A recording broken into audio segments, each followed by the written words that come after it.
Ah, there it goes. That was weird. Anyway, welcome back to another thrilling installment of Fraggoth Reads. I'm Fraggoth, and today we're going to read more Cyteen by C.J. Cherryh. We are on the home stretch. So last time, let's see, what happened last time? Oh, we had, no, that happened already. What did we do last time? I don't know. Little Ari's security clearances are increasing. She's getting more and more responsibilities. Oh, right. Khalid. It looks like Khalid is not going to be reelected. He's being ousted, but that means he's liable to do just about anything. The Paxers, which are an organization, a political group, are acting up, as are some other abolitionists. Some of the more hardline and more militant, crazier abolitionists are acting up. They're doing bombings and other such acts of random violence. And unfortunately, a lot of the time, they're mentioning Jordan Warrick. I think because he killed Ari. Because he killed Ariane Emery. So his name is getting thrown around, which has made just about everybody deeply, deeply, deeply unsettled, including her. And it's looking increasingly like Ari is going to have to do something about it. And that is kind of where we left off as we now start whatever chapter we're about to start. What chapter are we about to start? 13. It'll be another short one. The next couple are probably going to be short. Probably be 4 total installments, is my guess, if I've mathed it correctly, for the remainder. So it'll be a long one, a long playlist, but at the same time, it's a pretty hefty book with very dense text. So it is what it is. So without further ado, let's get crack-a-lackin'. How about that? Let me slurp down some water here, and we'll get moving. My apologies if I seem a little weird, logy, or out of sorts. I've done the blood thing, so I'm a little exsanguinated at the moment. Should not impact things too badly. All right, give me a sec here, and we'll get going.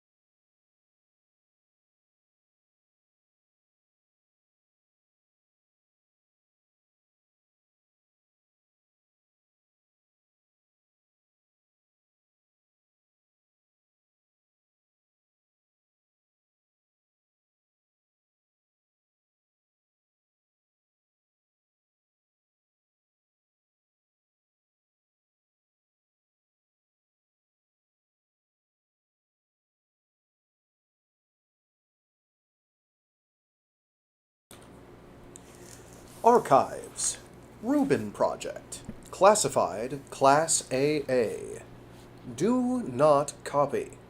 Content. Computer transcript file number 78346, sequence number 7. Personal archive. Emery 1 / Emery 2.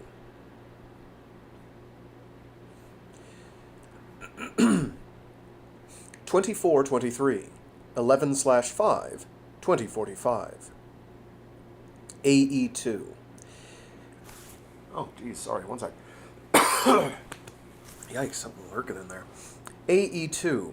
Base 1, what data do you have on keyword assassination, keyword Ariane Emery, keyword death?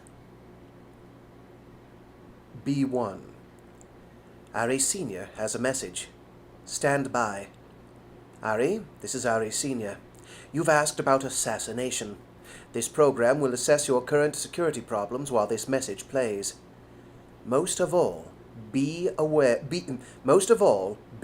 the people you know. The others you would in no wise allow to approach you. You've asked about death. First, don't mistake my limits for your own. I don't know how much time there is as I write this. I know, at least, that Rejuve is failing. So does Petros Ivanov, who is sworn to secrecy. How do I face death? With profound anxieties. Anxieties because I know how much there is yet to do. God, if I could have another lifetime. But that's yours, sweet, and I'll never know, will I? Base 1 has completed its assessment. You are 17 years old. You are legally adult. The indices this program uses in security records indicate a troubled period. Do you think this is an accurate assessment? AE2. Yes. B1. Is your life in danger? AE2. Yes. B1. Is the threat internal or external to Reseune? AE2. I don't know. B1. Do you think you can trust the Science Bureau? AE2. I don't know. I need more information. I want my clearance raised, Base 1. B1. Working. Describe the things you want to know. AE2. Everything.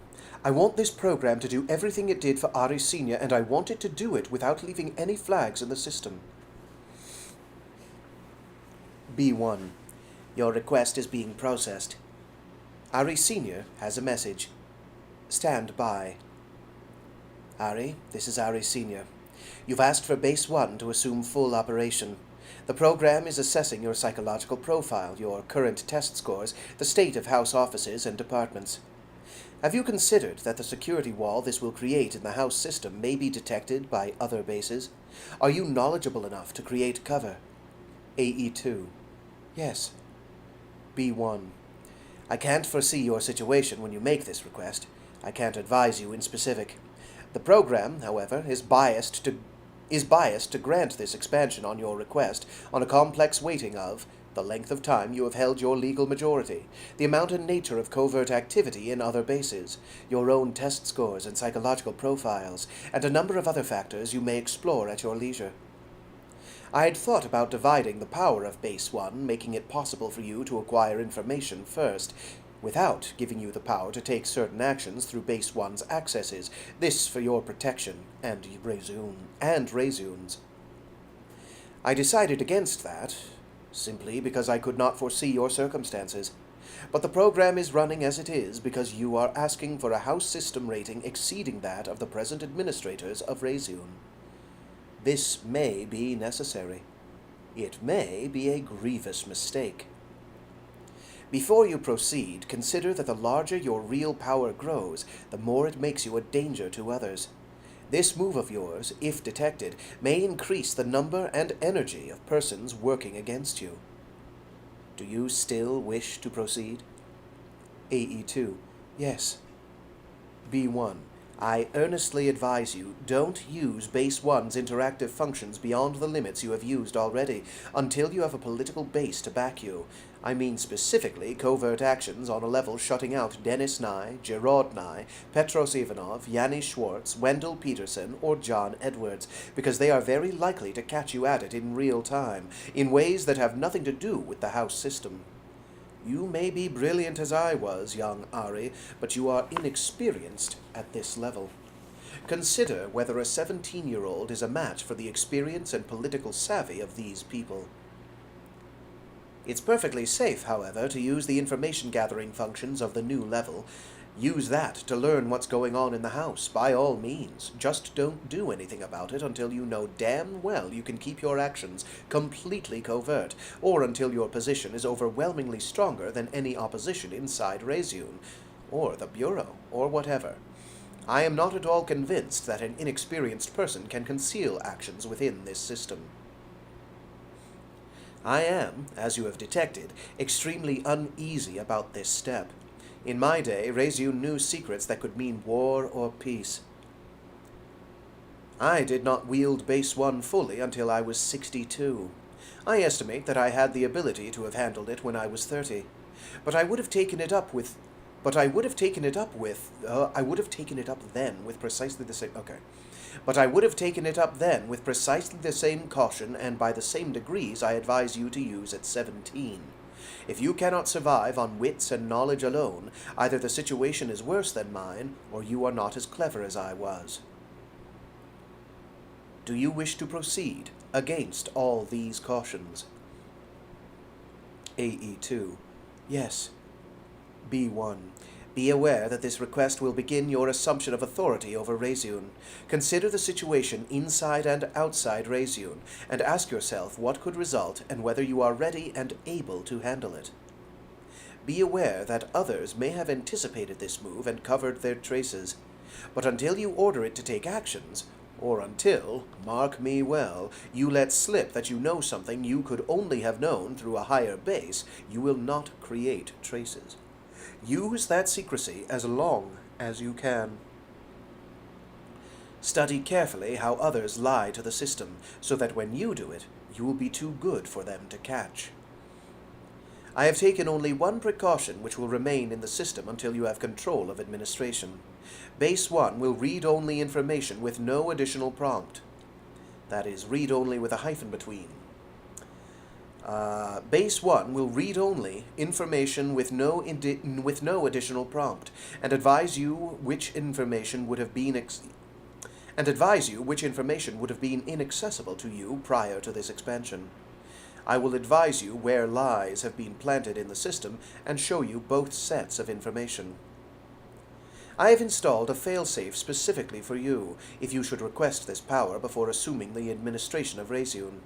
The system will stop and ask for a special prompt before acting on any level possible as a result of this expansion. In plain terms, it will go on acting as it did before, but it will identify and tag certain kinds of information to make you aware what other people think is hidden from you, and it will prevent your accidentally taking actions that would overrun the parameters they believe exist. The key to release the system for action is Havoc. You may reset the keyword to suit you, but you should also think about that word and the consequences of ignoring my advice, no matter how hot the fire gets under your feet. Second thoughts can generally be amended with judicious action. Injudicious actions can seldom be recovered with second thoughts. Do you understand me, Ari? AE2. I understand, Base 1.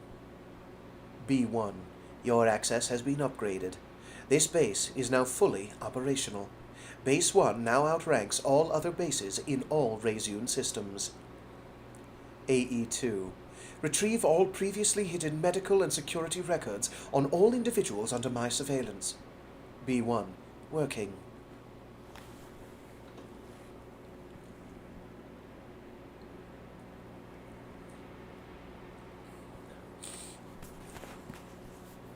So this section, this brief, it's practically just a sentence, but it's like 4 lines, has a bunch of parentheses added things next to cut off words, which I'm not going to bother to point out. Suffice it to say, it is to show that things are summarized and abbreviated pretty aggressively.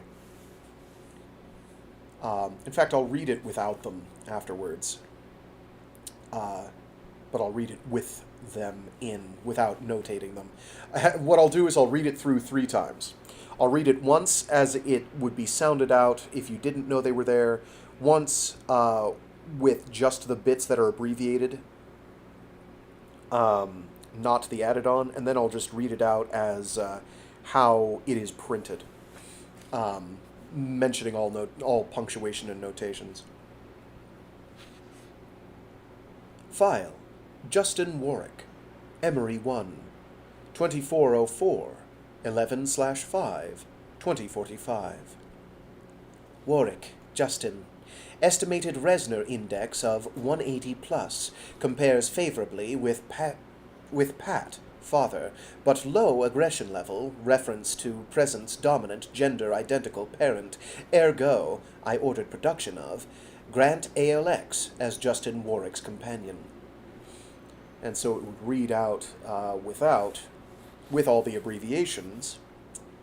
File Justin Warrick, Emery 1, or Emery the First, since it's a Roman numeral I, 2404, 11/5, 2045. Warrick, Justin.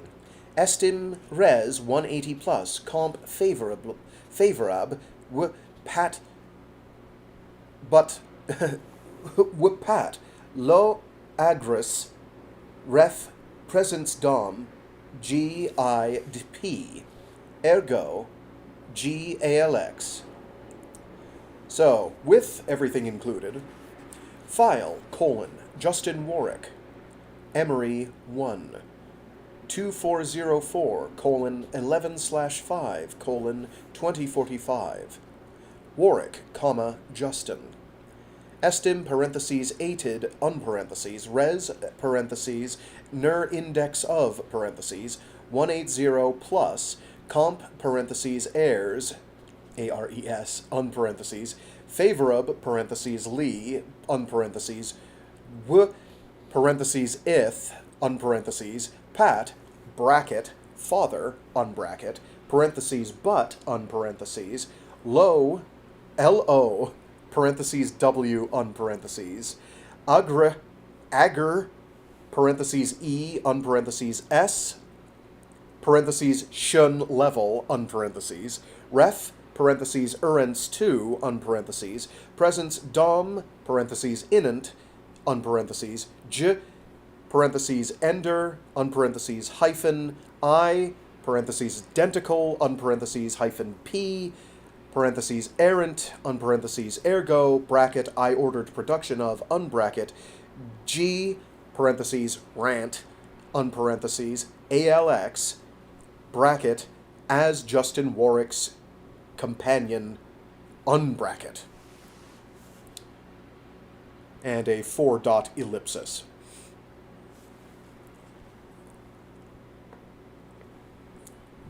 All right, now I'm going to read that straight through as it was before so that we're back on track. File, now that everybody's utterly disgusted by how many times I've read through this, we're going to do this with CJ Cherryh occasionally. It's just going to happen.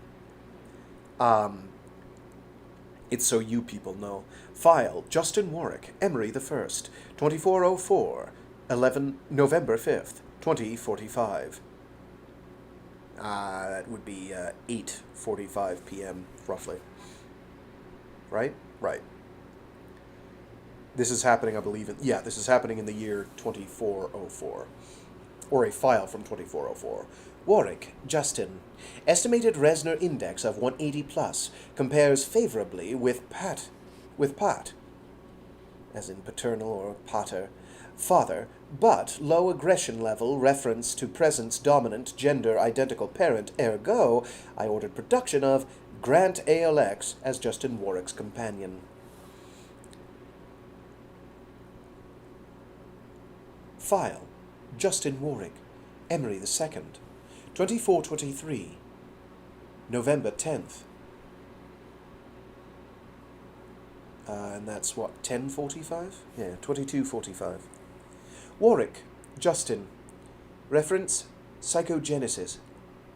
On every evidence I've found in files so far, Justin Warrick was a test case from his conception. Ari claims she psyched Jordan into having a PR done. She says things like, I'm not temperamentally suited to bringing up my own. I think she meant her own PR. And she said, Jordan's a loss, meaning something I don't understand, either that she couldn't work with him or that she didn't think his slant on his work was what she wanted. I think it was more of the second. But there was ability there, complementary to her own. I think that's what she saw. She used to work with Jordan. They worked real well at first. But Jordan's upbringing made him a dominant, and she was, and the two of them had a lot of problems which bounced off a sexual encounter they had when he was 17 and she was 92. That was his only heterosexual relationship, and what went wrong with it had more to do with the fact that he was not hetero to begin with, and he had, at 17, begun working with Ari as a student, the whole pattern identical to what happened with Justin. But in Jordan's case, he had applied to work with Ari, probably because of a genuine admiration for her work. He was young, he was attractive, and Ari's proclivities and his admiration led to a disillusioning experience. But here's the thing no one's looking at. Jordan Warrick's index increased 60 points during the next 10 years. He already had a respectable score, but no one knew what he was until he was working with Ari, because of the publicity and the chance to work with her, is the general opinion these days. But the fact is, he wasn't Jordan Warrick SP then. He was just damn bright, and he was Ari's student. So I looked back at Jordan's parents. Jordan's mother didn't want him after he was born. She was a researcher. She wanted the bonus you got back then to have a baby in Reseune. But she didn't want a baby. She just picked its father, got pregnant about as clinically timed as you can and still have sex, birthed Jordan, and handed him to his father to bring up. His father was an ed-psych specialist who practiced every theory he had on his kid, pushed him into early learning, and tended to give him things. Lots of expenditure on things for Jordan. Doted on him. Anyway, that was Jordan Warrick, not to leave out his companion, Paul, whom he requisitioned a year after his encounter with Ari, and while he was still working with her, but after he had moved out of his father's residence. After that, his scores came up a lot. I think Ari intervened with him continually. Ari helped him requisition Paul. Ari claims she talked him into having a PR done when he was about 30, the year after his father died in a seal failure, which was the only family Jordan had except an aunt. So she certainly worked with him. She certainly was dealing with a man who'd just lost someone he loved a great deal, and it's true that the same week they started Justin Warrick, she started Grant ALX. Things were pretty good between her and Jordan during that period, and she told Jordan a couple of years later that she had an alpha test subject she wanted socialized, and would he like to do it and incidentally provide a playmate for his own son. Jordan agreed. But Ari had picked Grant very carefully, and she had done some very slight corrective work with his set on a couple of things that are easy fixes, nothing beyond that. More than anything, any change in the original special gene set meant she didn't have to go to council to get permission, and it also meant Grant would be classed as an experimental, which means Reseune will always hold his contract. No private person can. Ari did Grant's early tape. Ari used Base 1 to pull up everything she could on Jordan's past and Jordan's father, right around the time she was doing all the search-up for Grant's gene set and all the prep for him. And if Grant was ever part of any other research project, it wasn't in the records or in her notes. She did have one note that Jordan was a dominating male, but that if he'd been reared by one, he'd have curled up and gone under, because that was what he was set to respond to. And something about plants and taller plants getting all the sun. Meaning, if Justin was a PR, he couldn't turn out like his father, because his teacher wasn't Jordan's father, Martin. Martin wasn't a dominant, but he brought up a strong, self-centered dominant who still had his father's tendency to give his son an abundance of affection and material things. This was what was going to bring Justin up. And Jordan was much brighter than Martin Warrick, and was professionally skilled at manipulation, but with a peculiar emotional blind spot that revolved around his son as an extension of himself, meaning his son was going to be himself and avoid the boat clone problem that's haunted every PR of a bright parent. Ari said about Justin on his school paper, "As long as you confuse your father with God, you won't pursue this, which would be a shame. I'm requesting you into my wing. It'll do you good, give you a different perspective on things." I don't know how much of what happened was planned, but a lot of it was calculated. She encouraged him in the essay paper. When he did it, she approved it, even as much as it duplicated things already tried. She encouraged him. She snagged him into a wing, into a reach, and she ran an intervention on him. I've seen the tape, reference tape 85899, and I know that it was an intervention. She knew she was dying. She had maybe a couple of years. Justin Warrick was the test that would tell her whether or not I would exist, as I do. She always made such precise procedural steps for people to look at, but when she operated, she always seemed to violate her own rules. That's because she tended to cluster steps and combine operations, because she could pick up on flux states better than anyone I've seen. The tape of her with Justin bothers me in a lot of senses, but I keep coming back to it because there are a handful of tapes of her doing clinical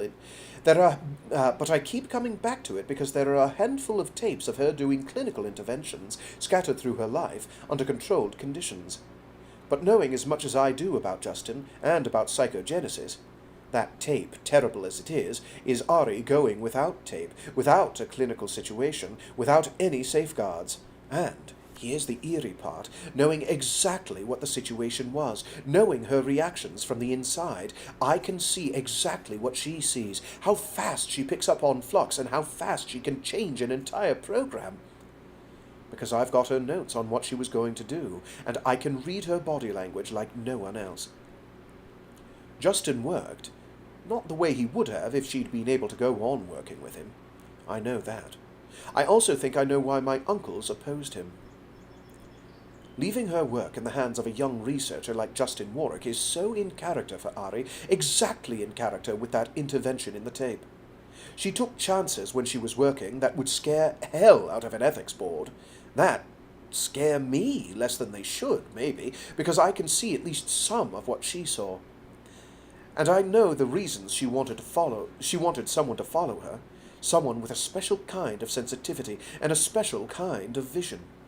It was her macro-system interventions that scared her, that scare me, that make me more and more afraid, and drive me beyond what I can stand sometimes.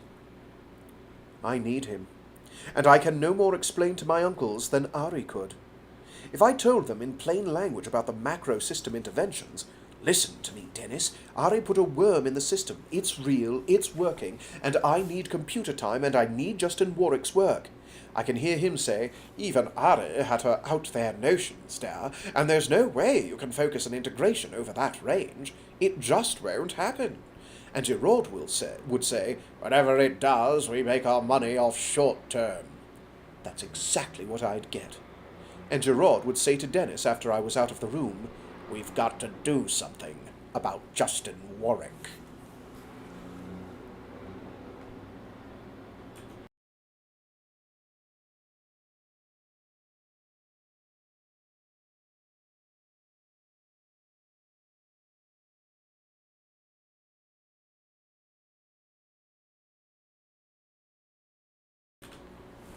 Chapter 13.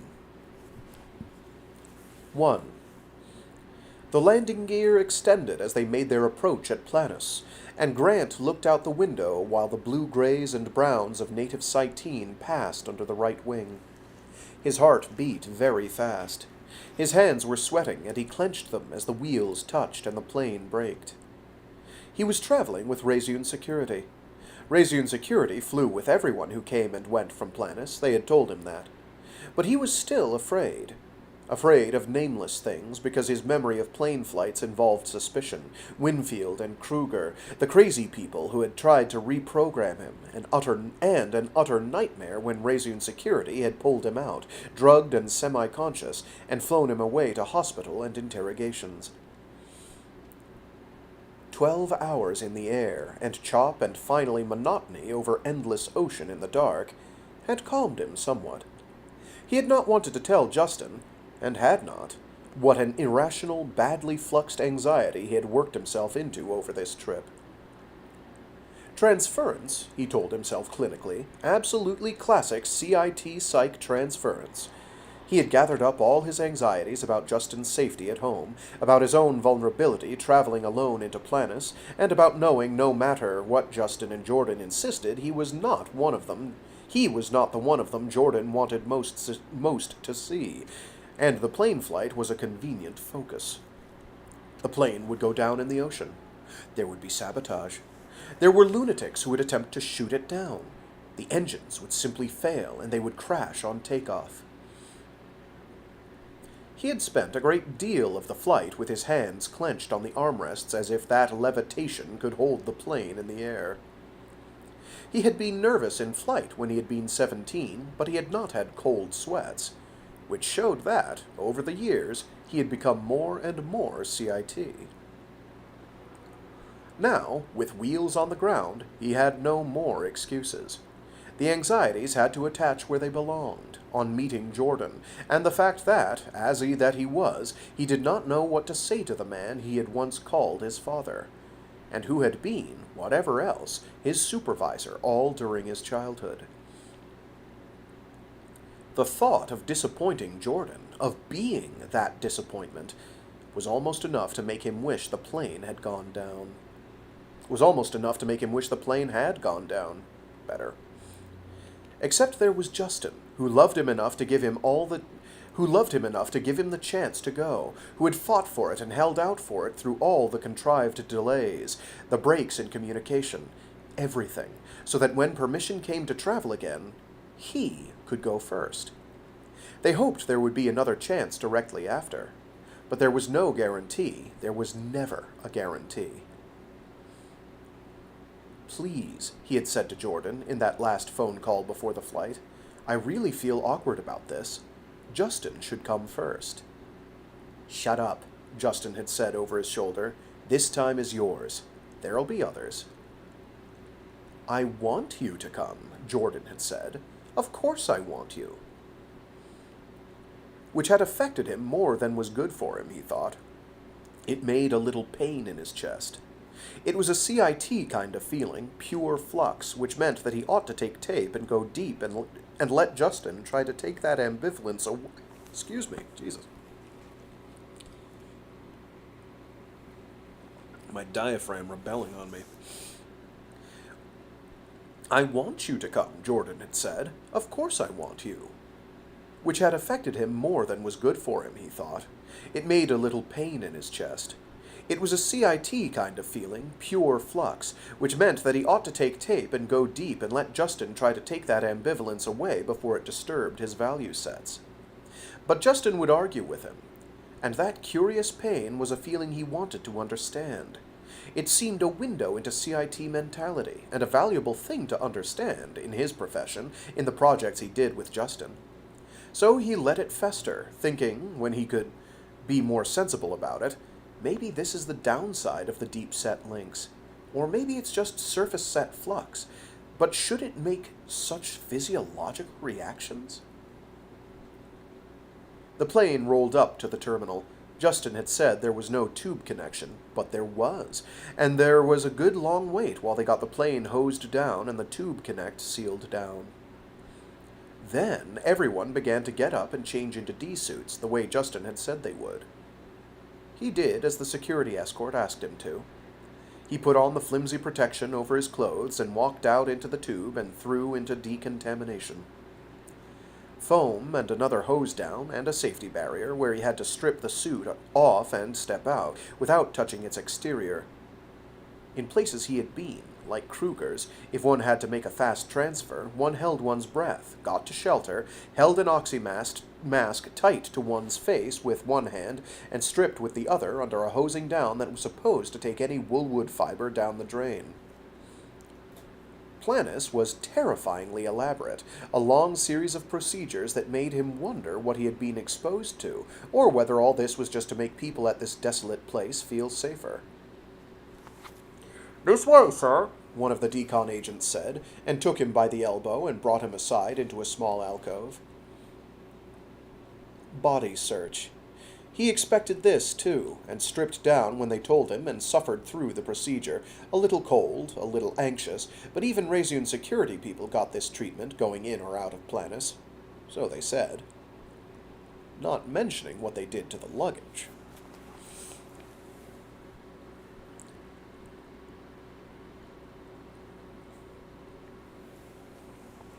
"Grant," Jordan said, in person, meeting him in the hall, and, "Hello, sir," he said, suddenly shy and formal, the surface sets knowing he should go and embrace Jordan, and the deep sets knowing him as a supervisor, and knowing him from his childhood, when all instruction had come from him, and he was God and teacher. This was the man Justin would have become, if Rejuve had not stopped them both a decade earlier.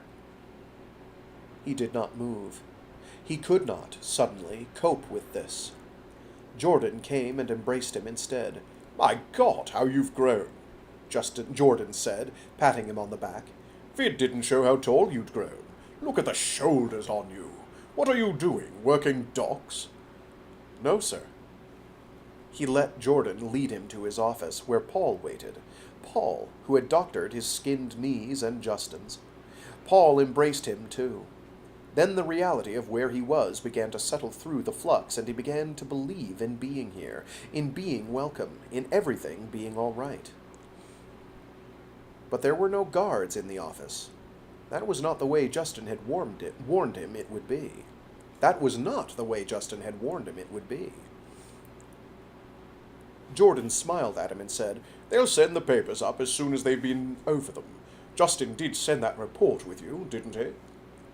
Yes, sir. Absolutely. Damn, it's good to see you.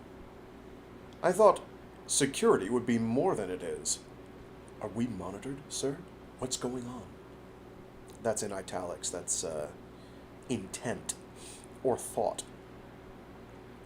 I told you it's been saner here. That's one of the things. Come on, we're closing up the office. We'll go home, fix dinner.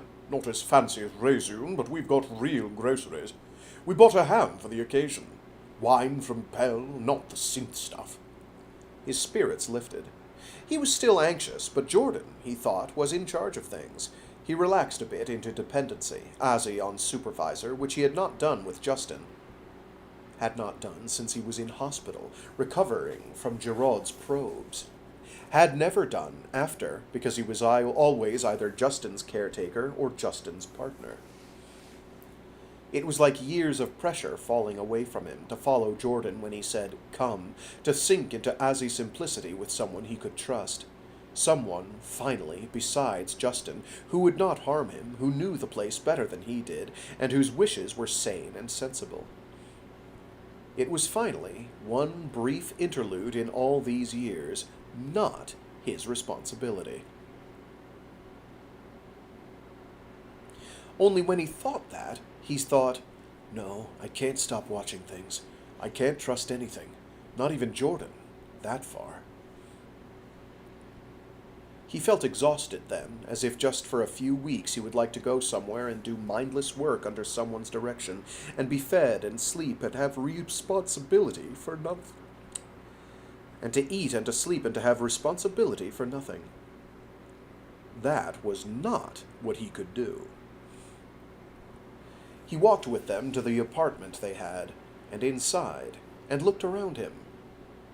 Things are very grim there, Justin had said, very primitive. It was certainly not Reseune. The chairs were plastic and metal. The tables were plastic.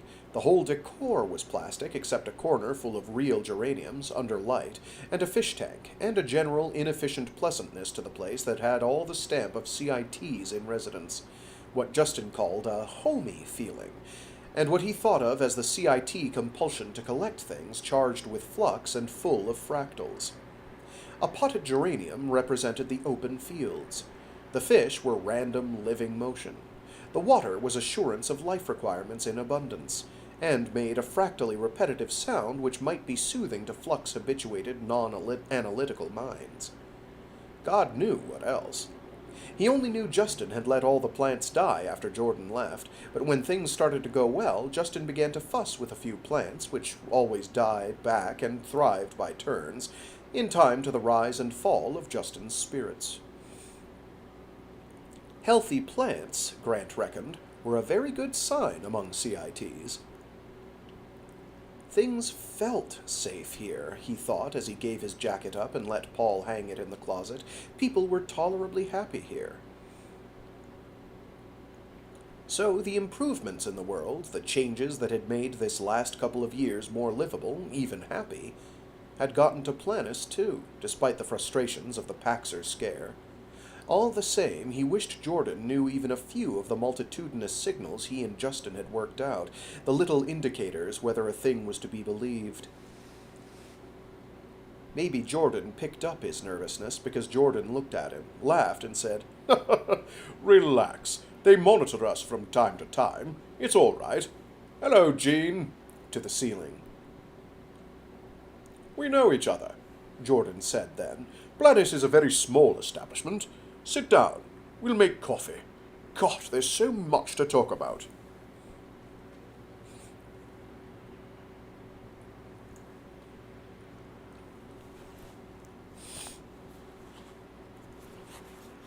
Two. It was very lonely, the apartment without Grant.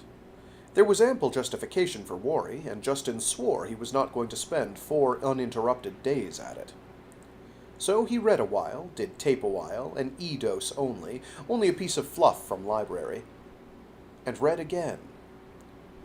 Ari had given him an advance copy of Emery's In Principio, the first of the 3-volume annotated edition of Emery's archived notes, which the Bureau of Science was publishing in cooperation with the Bureau of Information, and which was now selling as fast as presses could turn them out in the Cyteen edition, and already on its way on ships which had bid fabulously for it, a packet of information destined for various stations which would in turn pay for the license, sell printout and electronic repros to their own populations, and sell more rights to ships bound further on. Even, possibly, more than possibly, to Earth. While Reseune accounts piled up an astonishing amount of credits.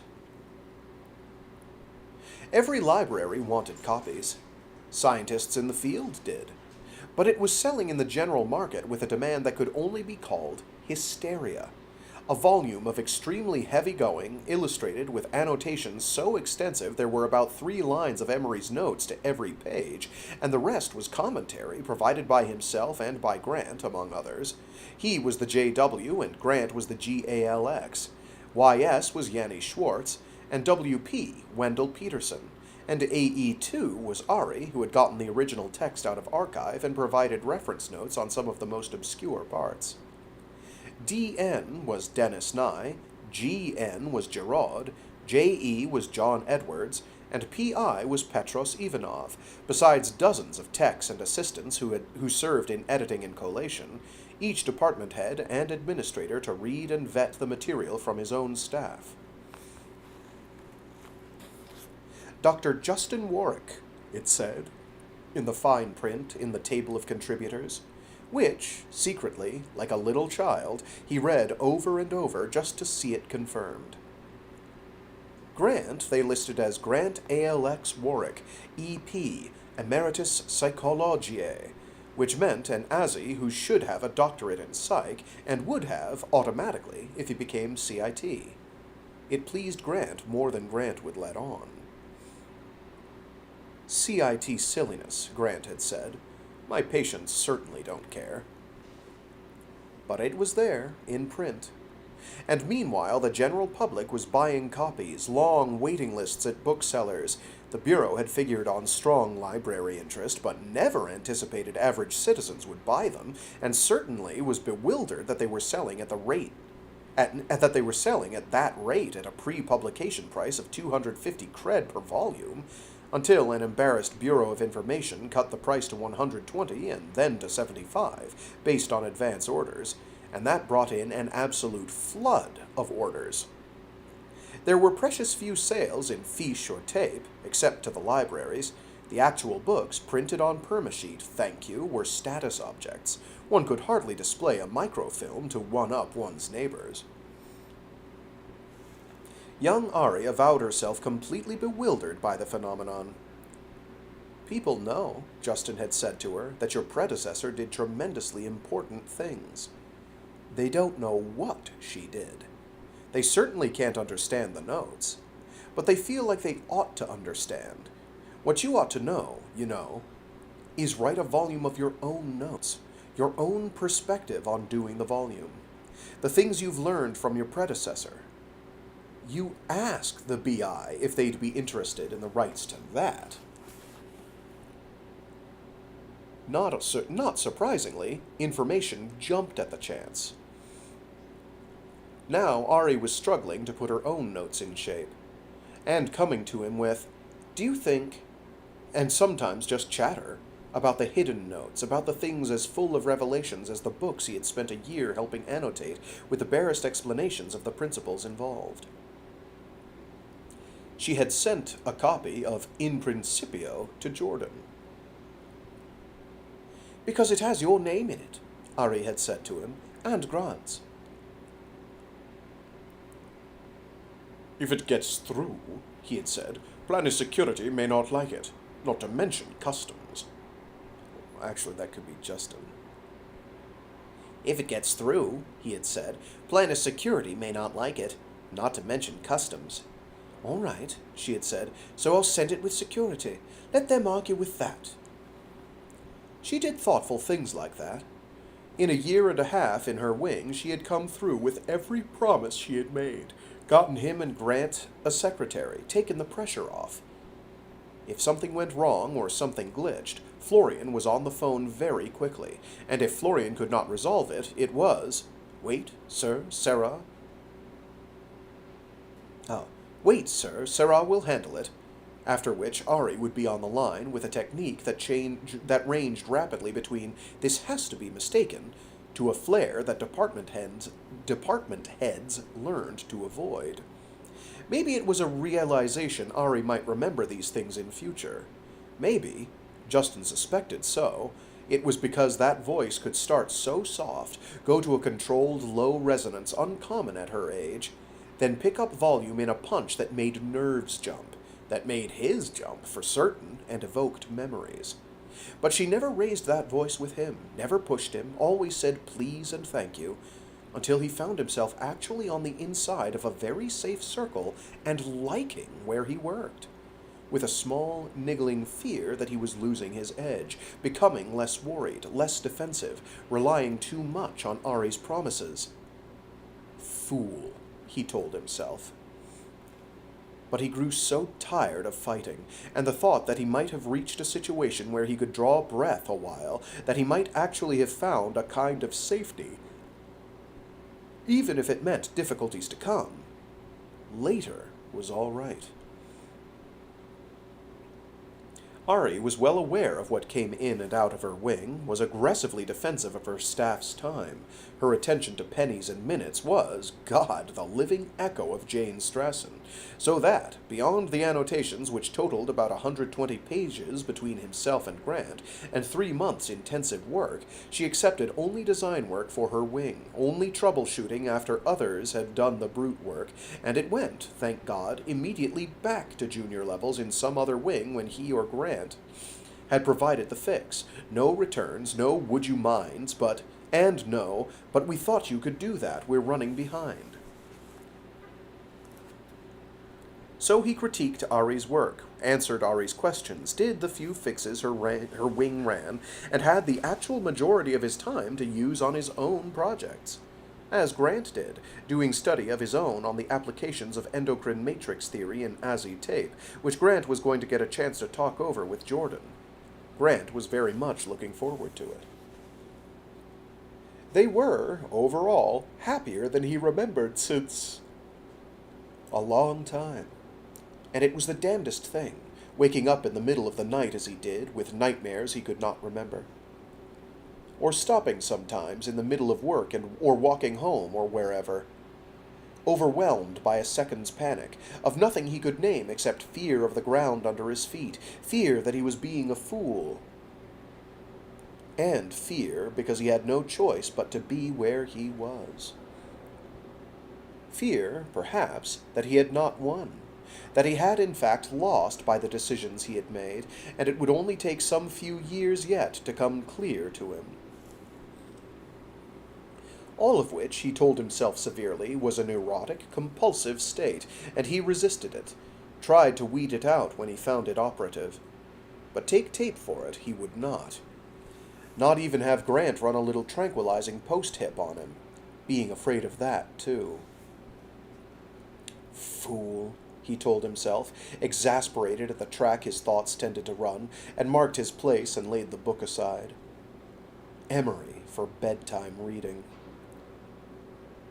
Maybe it was the fact he could still hear that voice, the exact inflection she would use on those lines he read. And the nerves still twitched.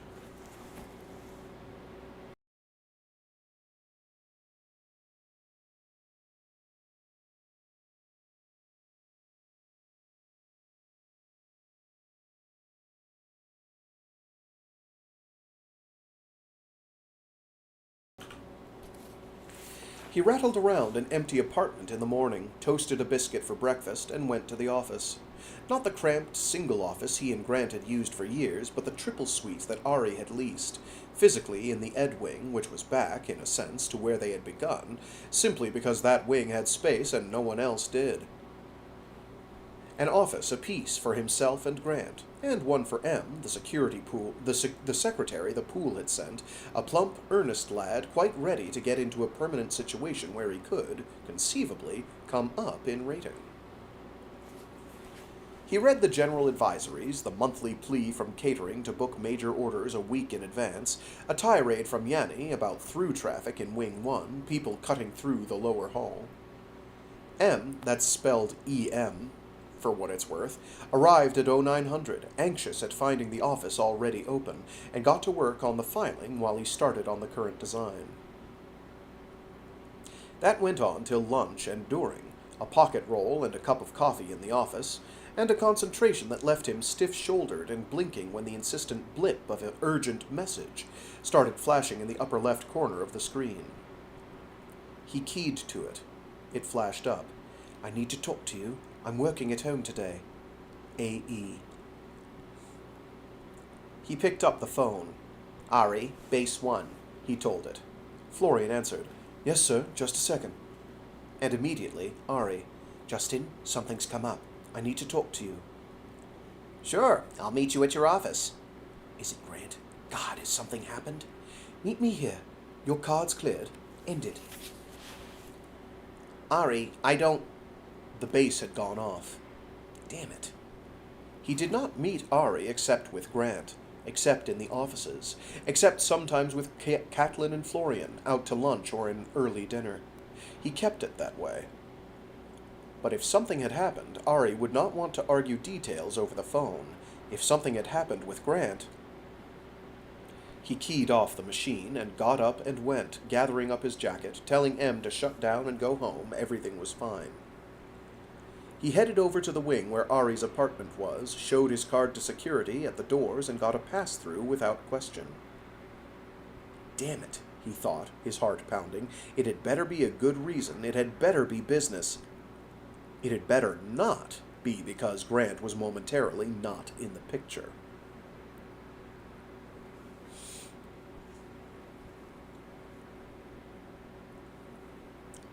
"Come in," Florian said at the door.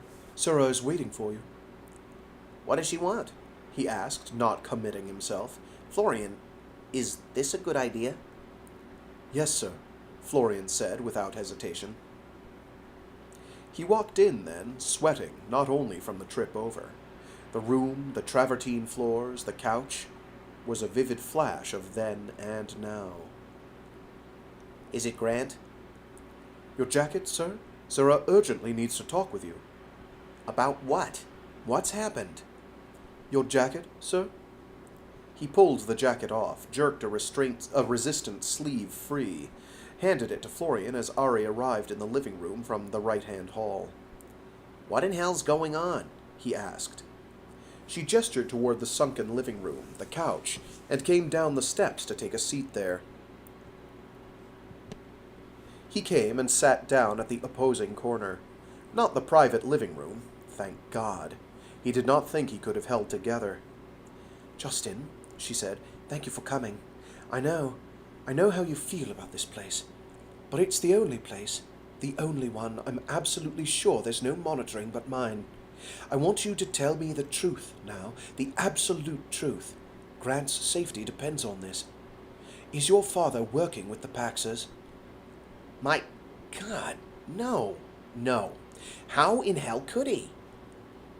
"Let me tell you, I've got a report on my desk that says there are leaks out of Planis, that your father has been talking with a suspect. Security is watching Grant very carefully. They fully expect Jordan to attempt an intervention with him." "He wouldn't. Not on something like that. He wouldn't do that to Grant."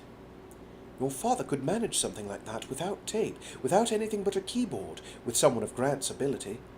I know what Grant's memory is like." "He won't do it. It's a damned setup."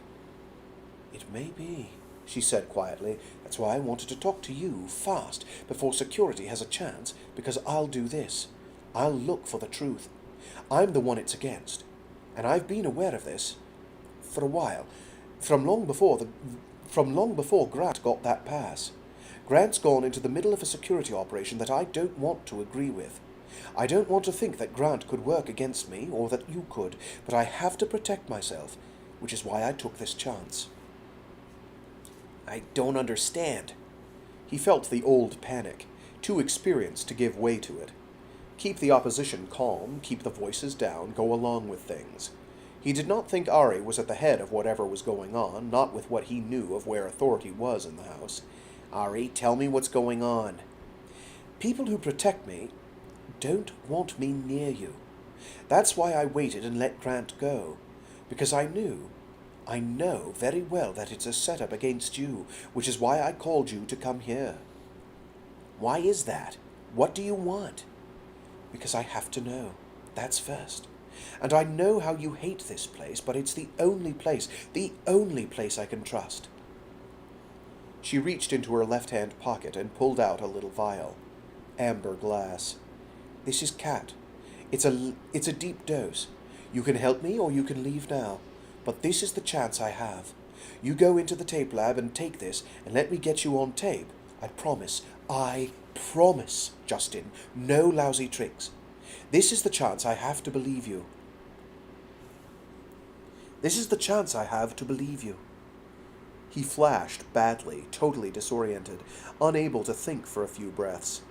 Then he reached out for the vial and she gave it to him. Because there was no choice. Not a thing he could do.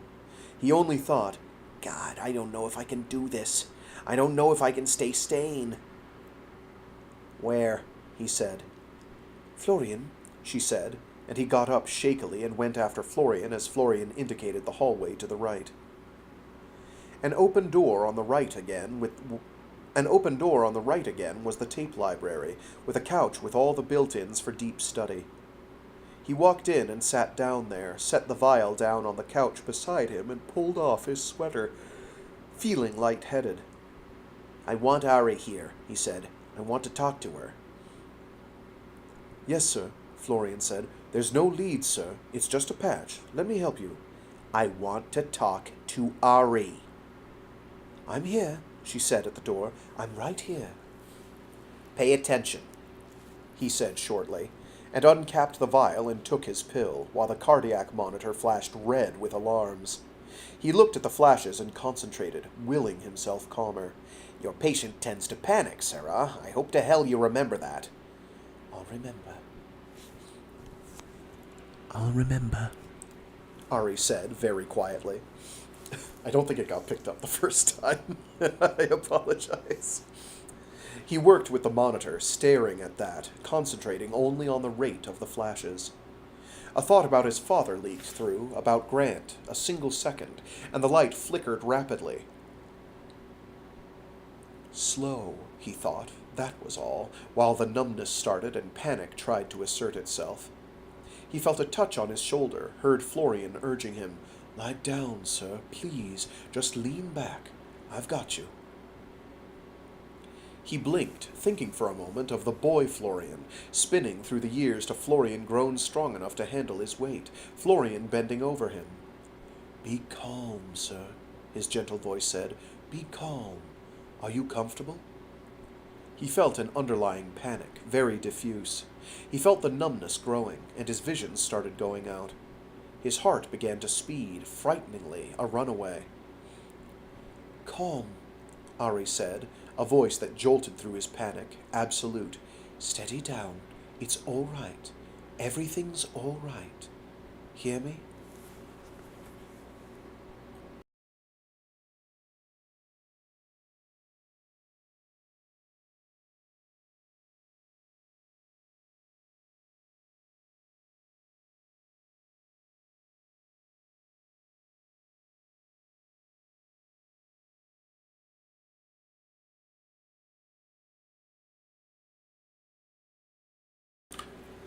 Three.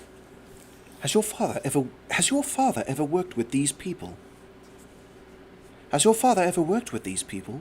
Ari asked, sitting by the side of the couch, holding Justin's limp hand. No, he said, which meant, of course, to the limit of Justin's knowledge. No, no, and no. She saw the cardiac monitor flash with a very strong rise in heart rate. Conspired with anyone against Reseune administration?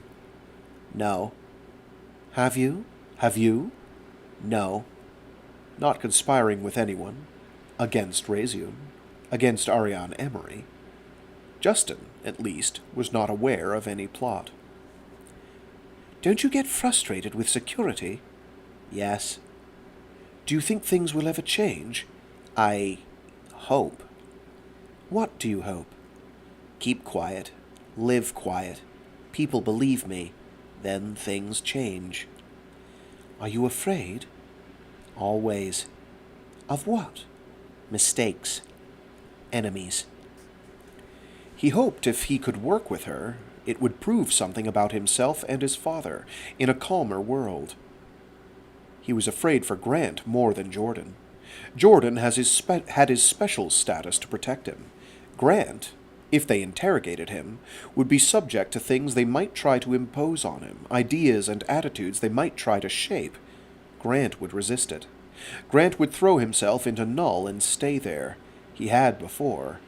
But if they kept working at him, if he were arrested here in Reseune, if Reseune administration was determined to make a case, then they could do that.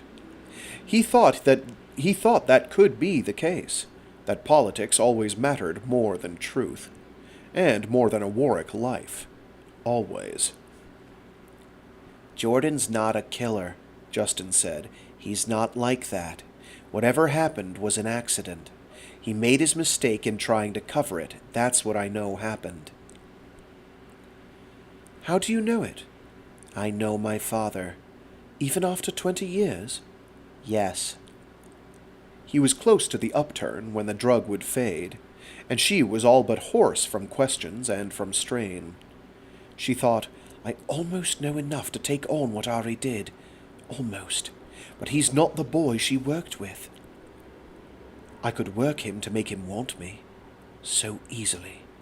So easily.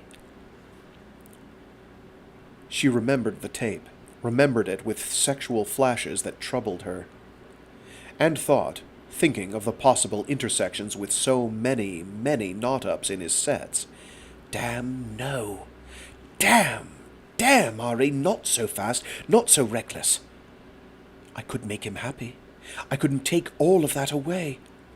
Politics is real and everything else takes second place. He knows that.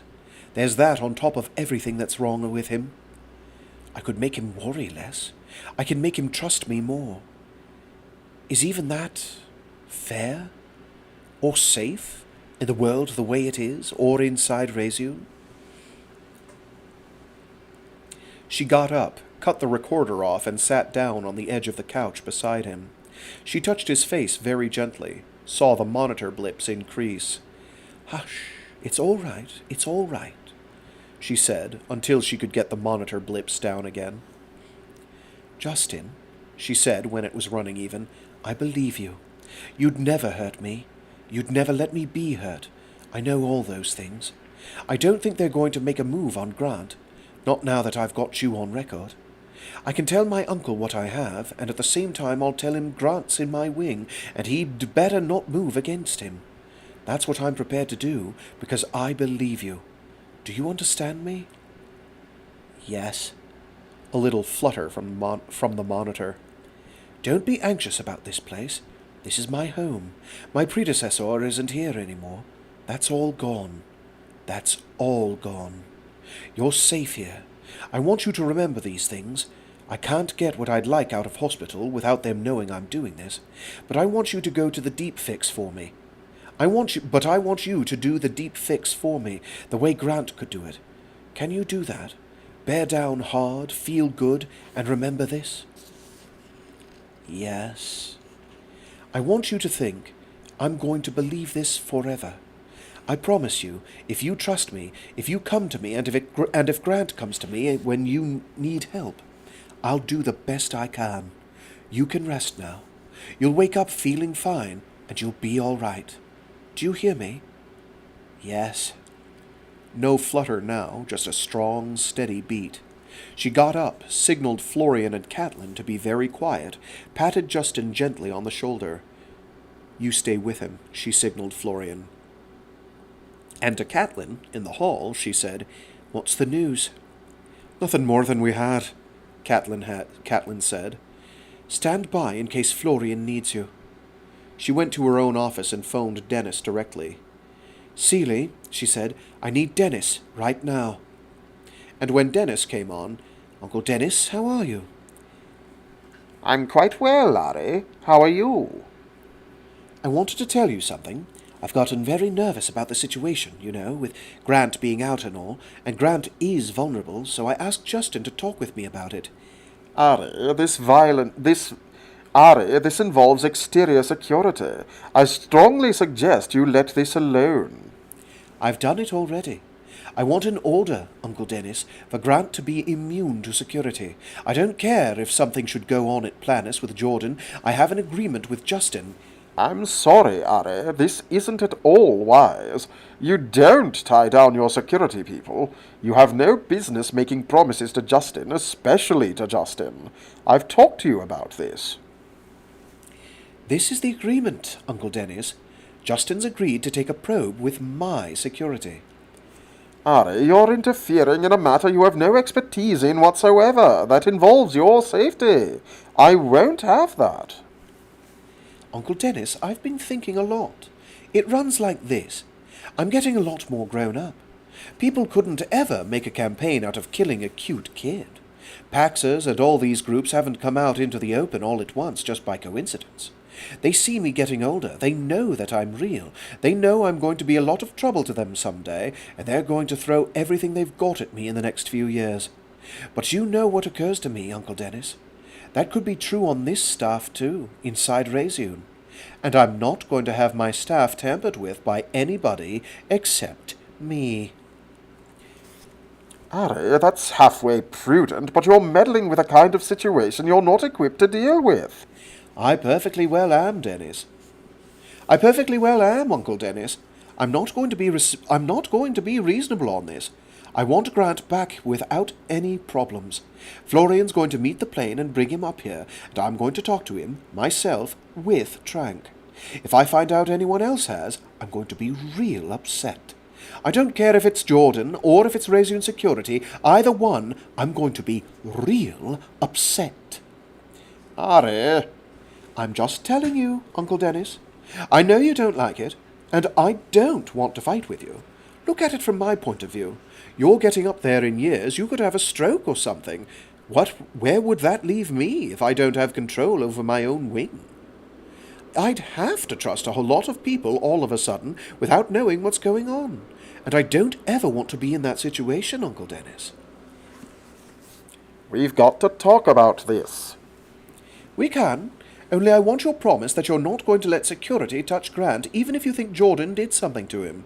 I'll tell you how Justin feels about it. If Jordan did something like that, Justin would be real mad. And that would mean Justin would be on my side about it. But if you did, then Justin would be mad at me. There's an old proverb about muddying up the water, do you know it? I'm getting old enough that I don't want other people's notions of what's good for me muddying up the waters I have to swim in for the rest of my life, Uncle Dennis. That's exactly what it comes down to." "I appreciate your feelings, Ari, but you'd better gather your data before you interfere with an operation, not after." "We can talk about this as much as you like, and you give me advice I know is going to be worth listening to. But that's then. Now I'm not going to have them messed with by anybody. They're in my wing, and I've made promises I'm going to keep. If you do anything else, you cut me down with my own staff, and I'm not going to have that, Uncle Dennis. That's a promise." There was a long silence on the other end. "Have you discussed with Justin the chance that Grant might have been tampered with?" "He's afraid of it. He's the one who brought it up with me. He's willing to trust me in this, Uncle Dennis, not Reseune Security, strange as that may seem. But then, by what he tells me, Reseune Security isn't very polite. I've got his deposition that Grant went out of here clean, Uncle Dennis. I've got it under deep probe, and I'm quite sure of it. So we'll find out when Grant gets back, won't we? I'll be happy to lend you a transcript of the interview. Another long silence. That's very kind of you. Damn it, Ari, Justin's got medical cautions. He's got major problems. I don't care if he thought this would be better. You're a 17-year-old kid. 18 in 2 months, which is going on 20 in the way Base 1 reckons. And damned good, Uncle, damned good. Or what's all your work good for? If you want to answer me that one, Uncle Dennis? I've been running interventions on Florian and Catelyn for more than 5 years, so I'm not really likely to slip up, am I? Oh, jeez, I need to prep for a page turn here. Give me a sec. I'm telling you, Ari, damn it, you've seen the tape Ari made. You know you're dealing with a man with a damn tenuous hold on sanity where you're concerned, and you want to go running interventions on him? We're talking about a 36-year-old man who's lived half his life with a problem. You want to meddle with it, alone, without any protection for yourself or him if he has a heart attack or slides over the mental edge. You want to know what you're meddling with? Young sirrah, you could be working in your office, minding your own business some day, and have that young man come through the door with a knife. That's what you're playing with. We're dealing with a grown man a long time, and a whole lot of business past that incident when he was your age. He's changed. What Ari planted in him has had... Oh, my God, I can't turn this page even though I prepared for it. God damn it. Something in him. Nuts. Give me a sec. This is difficult to do while I'm covering up my mouth for the mouthpiece. He's speaking through a phone, so I'm making it... You know. We're dealing with a grown man a long time and a whole lot of business past that incident when he was your age. He's changed. What Ari planted in him has had time to mutate unwatched. He won't go in for therapy, and like a fool, because I agreed with him, he had to become self-guiding. I let him decline therapy. Now it's turned out to be a major mistake.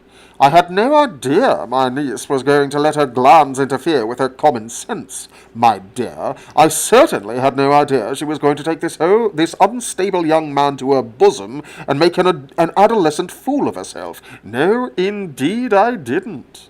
And my God, the kind of pressure you can put on this young man with your well-intentioned meddling.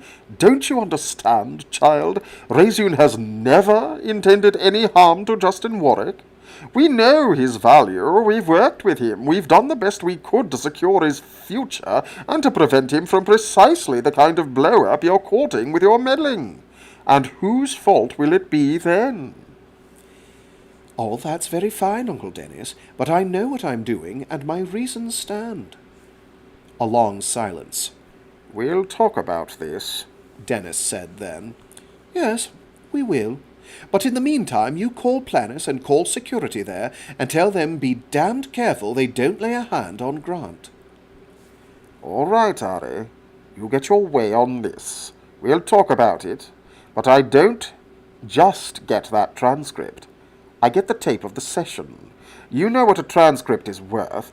If you want my support in this, let's try a little cooperation, shall we? That's all I want, Uncle Dennis. You're still a dear. Ari, damn it, we're not talking about a little thing here. My birthday's coming up, Uncle Dennis. You know I'd like a party this year. I really would. I really would. I don't think this is the time to discuss it. Lunch, the 18th? Just yanking his chain. Back, then, to Base 1 to be sure that call went the way Uncle Dennis said. Be careful, Ari Sr. had said, using the information in the expanded base, because it was so easy to slip up and reveal what one should not have known. Like exactly what security was doing half a world away. So one lied. One tried to get very good at it. She went back to the library because Catelyn reported that Justin was coming out of it, quietly, still a little fuzzed, which was not a bad time to explain something. So she sat down on the couch where Justin lay drowsing with the lights dimmed, with a light blanket over him and Florian keeping watch near him.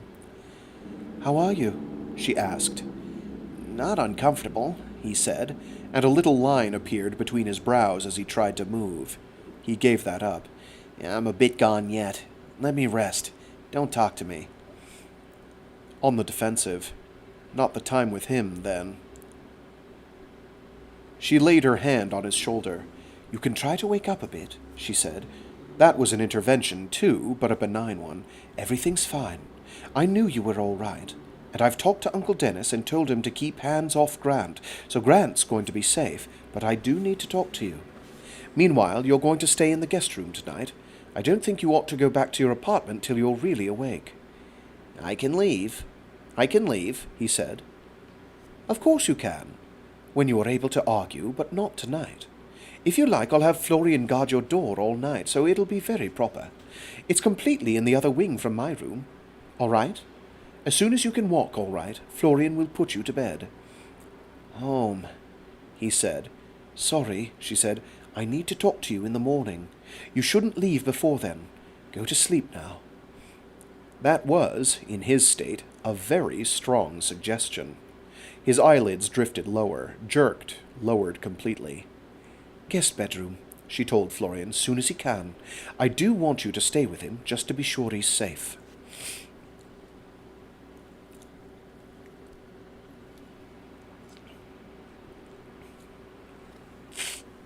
"4. It was a strange bed, a moment of panic. It was a strange bed, a moment of panic. Justin turned his head and saw Florian lying on his stomach on the second bed, fully dressed, boyish face innocent in the glow from that single wall light. Eyes open.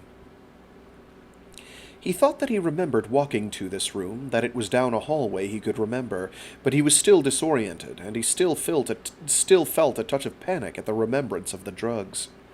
He thought that he ought to be distraught to be where he was, flat-tranked as he was. He lay half asleep, thinking that, as the numbness let up, how he would suffer reactions. He was still dressed, except his sweater and his shoes. Someone had put a blanket over him, put a pillow under his head. It was, thank God, not Ari's bedroom. "You're awake, sir?" "Yes," he said, and Florian gathered himself up to sit on the edge of the other bed. "Mind her," Florian said aloud. "Wake Ari. Tell her Justin is awake." Justin shoved himself up on his hands, caught his balance, rubbed at his stubbled face. "What time?" "Time?" Florian asked the minder. 04:36, it said. "We should start breakfast," Florian said. "It's near enough to the time Sarah usually gets up. There's a guest kit in the bath, sir. A robe if you like, but Sarah will probably dress. Will you be all right while I check on my partner?" "Sarah is almost ready," Catelyn said, and poured him coffee.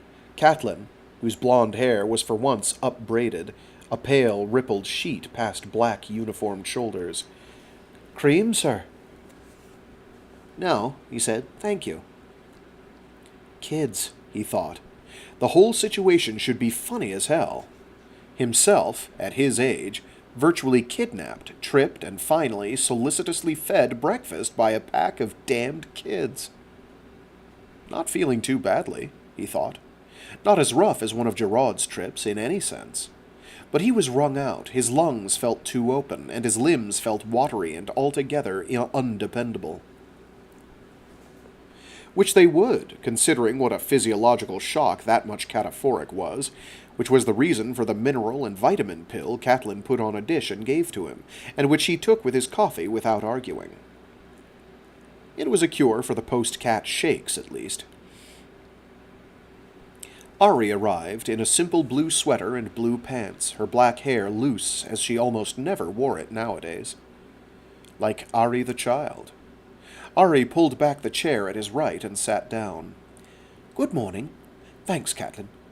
As Catelyn poured coffee and added cream, and to him, "How are you feeling? Are you all right?" "You said that you had something important to say." "Sorry, you said you had something important to say," Justin said. About Grant, Ari said straight away.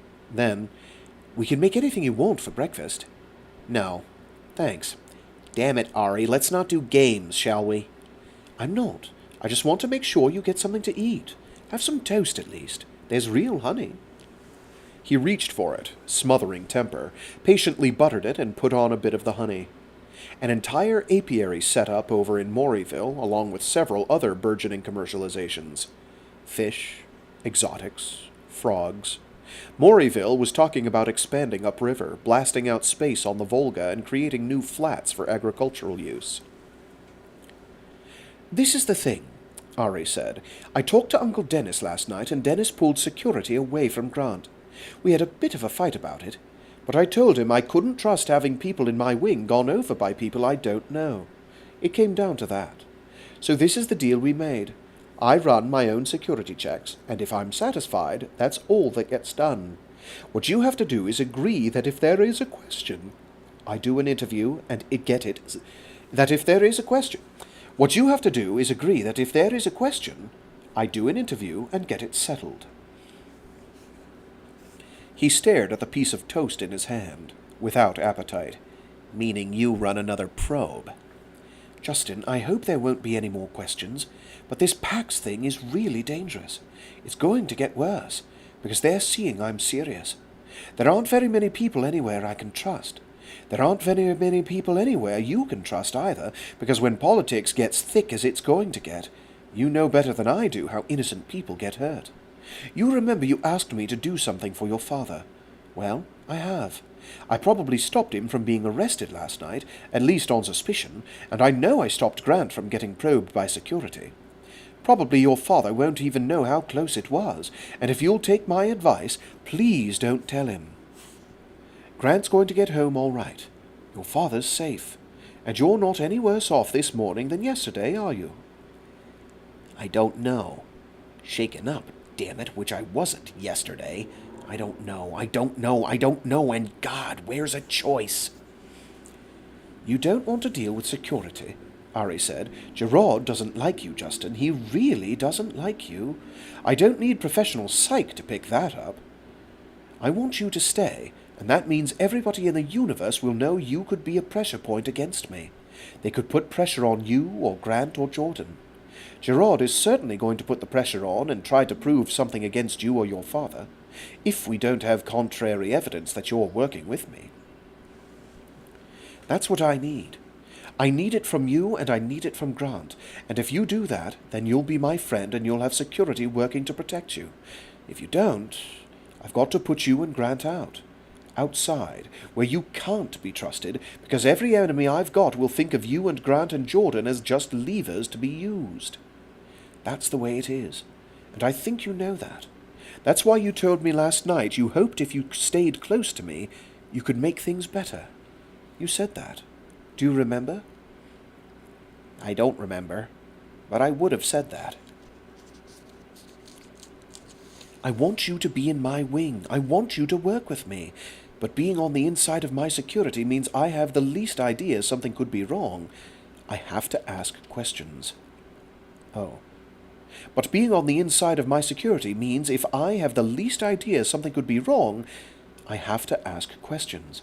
That's the way it is. Not much choice, is there? He took a bite of the toast, swallowed, found the honey friendlier to his stomach than he had thought it would be. You expect me to order Grant to take a probe from a 17-year-old kid? I don't want him to be upset. I wish you'd at least explain to him. Damn it, He's safe, isn't he?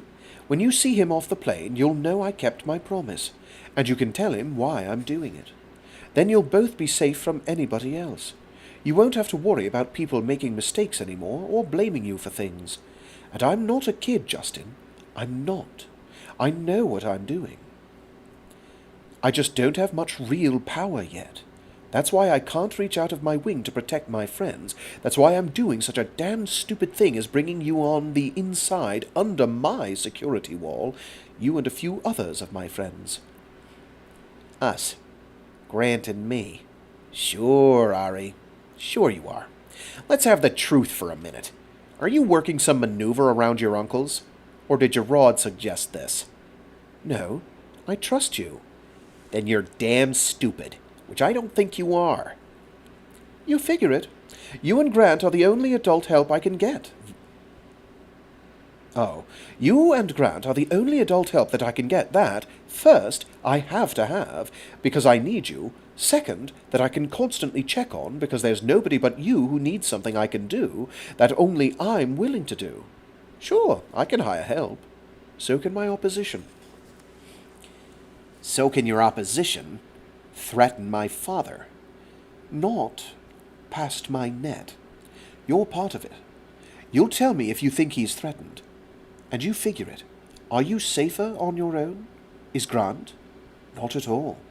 Besides which, if your safety is linked to mine, it's not really likely your father would make a real move against Reseune, is it?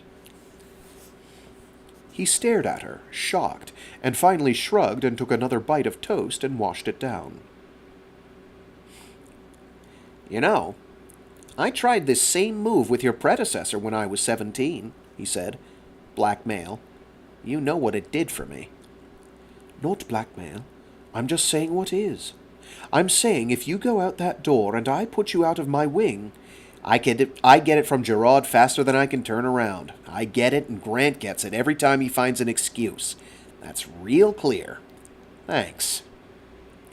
Justin, Gerard might make up a case. I hate to say that. There's a lot good about Gerard, but he's capable of things like that. And he's dying. Don't tell that. I'm not supposed to know. But it's changed a lot of his motives. He and Jordan never got along. Not personally, not professionally, not at all. They had a terrible fight when Jordan was working with Ari. Really terribly bitter. He disagrees with what he sees as a whole Warrick attitude, an influence toward a whole slant of procedure, a kind of interventionist way of proceeding that in his mind permeated education and got out into the tapes through what he called Warrick's influence. Which isn't so. Ari knew what she was doing. She knew absolutely what she was doing, and what Gerard hates so much was really Ari's. But you can't make him understand that. In Gerard's mind, Jordan was the source of that whole movement. In fact, I think in Jordan's own mind, Jordan was the source of the whole movement, which was never true. But Gerard won't believe it. He wants to settle the centrists before he dies, because Dennis is getting on in years too, and Gerard foresees a time when his generation will be gone, and I'll still be vulnerable. He sees your father as a pawn the centrists could use. He sees you as a reservoir of Warrick influence in Reseune, me as a kid thinking with her glands, and he's desperate to get you away from me. So I've not only got to convince myself you're clean clearance, I've got to convince Uncle Dennis and Gerard I'm absolutely sure what I'm doing.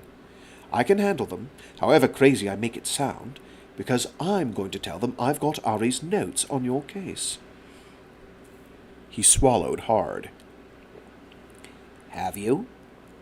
That's what I'm going to tell them. I heard what you're going to tell them. I also know you just evaded me. You do have them, don't you? You also know that whatever I say occasionally about what I'd like to be the truth, I do lie sometimes. Yanni says there are professional lies and that they're all right. They're what you do for good reason. They're what you do for good reasons. Damn it, I'm lying to protect you. To whom?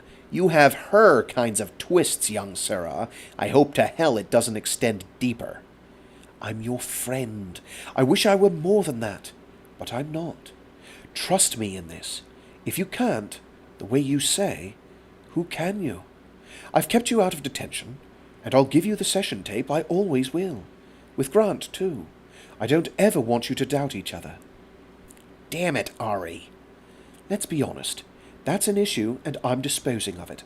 Let's try another. You know I'll intervene with you, the way I'm going to tell Dennis. You know, let's be plain about it, you're safer with me running unsupervised than with Gerard with all the safeguards there are. You're worried about trusting yourself and Grant to a kid. But I'm Ari's student. Directly. And Yanni's. I'm not certified, not just because I've never bothered to be. There are a lot of things I can do that I don't want on bureau records yet. I confess to some very immature thoughts, some very selfish thoughts. But I didn't do it.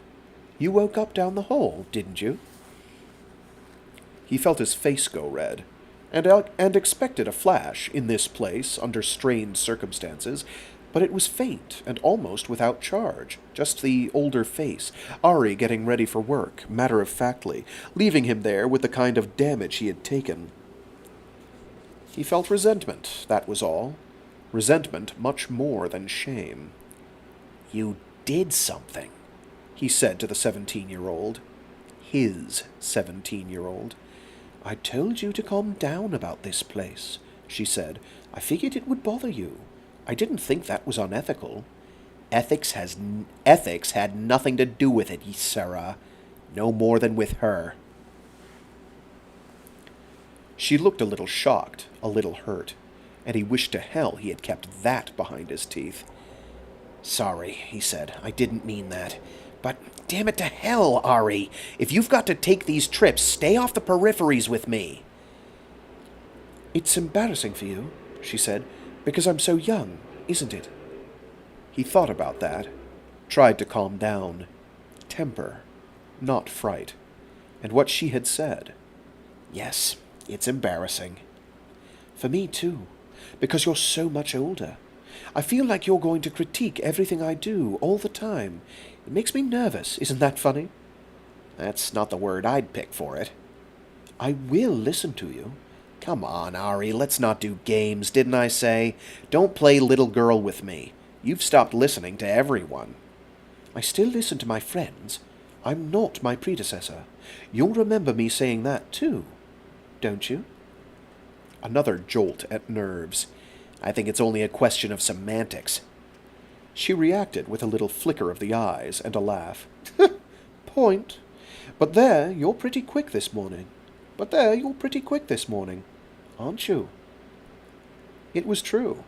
That self-analysis was what kept him from total panic.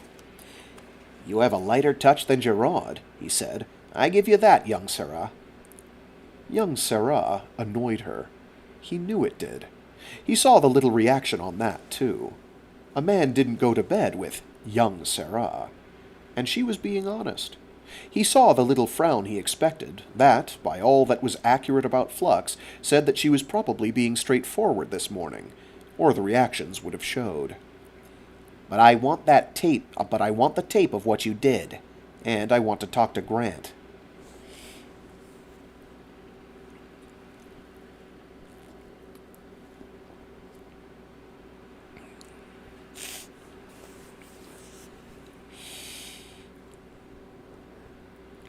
"5.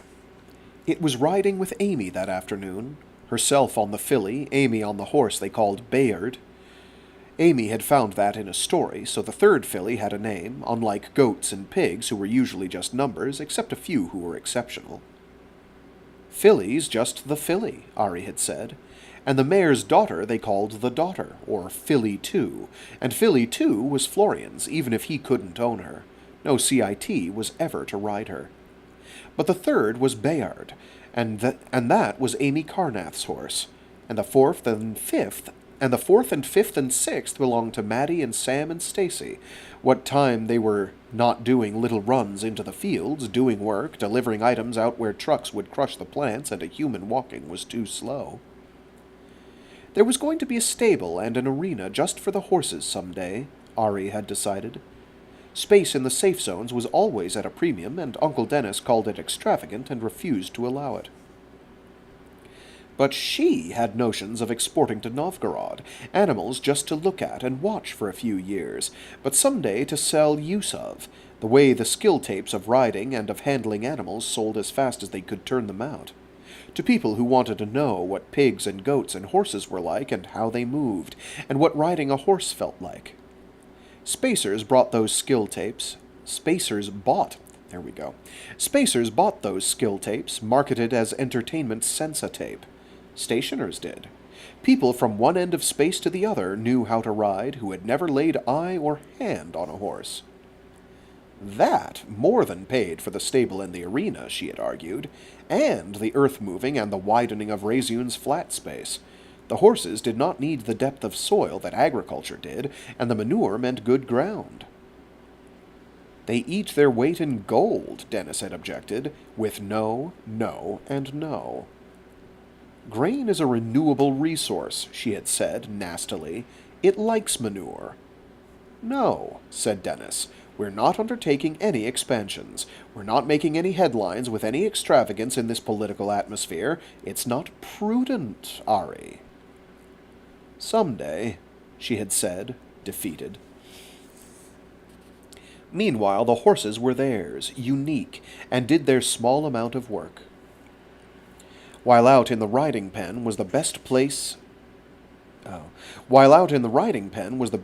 in Reseune besides her apartment to go have a talk without worrying about security, and it had its own benefits when it came to being casual and getting Amy Carnath to relax and talk about really sensitive things. Because Amy was not happy lately. Sam had taken up with Maria Cortez Campbell, who was a nice girl. Steph was back with Yevgenia, and Amy rode a lot and spent a lot of time studying and tending the export business, which had sort of drawn her into a full sub-manager rating in the whole huge Reseune Exports division, and a provisional project supervisor's rating in the Genetics Research division. Amy was always the brightest. Amy was getting a figure, finally, at 17, at least something of a figure. She was getting pretty in a kind of long-boned way, not because she was pretty, but because she was just interesting-looking, and might get more so. And Amy was too damned smart to be happy because there just happened to be a shortage of equally smart boys in her generation. Tommy was the only one who came close, and Tommy was Amy's cousin, not interested in the same field, and mostly interested in Maddie Strassen anyway. That pair was getting halfway serious on both sides. "How are things?" she asked Amy when they were out and away from everyone under a tranquil sky, and prepared herself for a long story. "All right," Amy said, and sighed. That was all. That was all. Not like Amy at all. Usually it was "damn Steph Dietrich" and a long list of grievances. She didn't know this Amy. Ari looked at her across the moving gap between the horses and said, "It doesn't sound all right." "Just the same old stuff," Amy said. "Steph, Mama, that's the condensed report." "You'll be legal this month. You can do anything you damn please. And you've got a slot in my wing. I always told you that." "I can't do any damn thing." "I can't do any damn thing," Amy said. "Justin, he's real. I've got a pack of stuff in exports. Merchandising stuff is all I do. That's all I use my psych for. That's not your kind of business. I don't know what you'd want me for." "You've got a clean security clearance, cleanest of all my friends. You're good at business. You'd be a good super. You'd be good at most anything you wanted to take on. That's your trouble. You get small-focused into doing it instead of learning it, and I want you learning for a while. Remember when I snagged you into the tunnels and we started off the whole gang? That's why I asked you out here before I talked to anybody. You were always first." "What are you talking about?" Amy suddenly looked scared. "First at what?" "That this time it's for real. That this time I'm not talking about kid pranks. This time I'm talking about getting a position in the house. Things are shifting. They're shifting real fast. So I'm starting with you, the same way I did back then. Will you work for me, Amy?" "Doing what?" "Genetics. Whatever project you want to come up with for a cover. A real one. I'll put together till you can make up your mind. I don't care. You go on salary, you get your share of your own profits. All that." Amy's eyes were very large. "I want you and Maddie in 2 different divisions," Ari said, because I'm not going to put you two one over the other. That'd never work. But between you and me, you're smarter than she is, you're steadier, and you're the one I'd trust with the bad stuff. And there could be. Gerard is on the end of his rejuve. That's secret. A very few people know, but probably more and more will guess.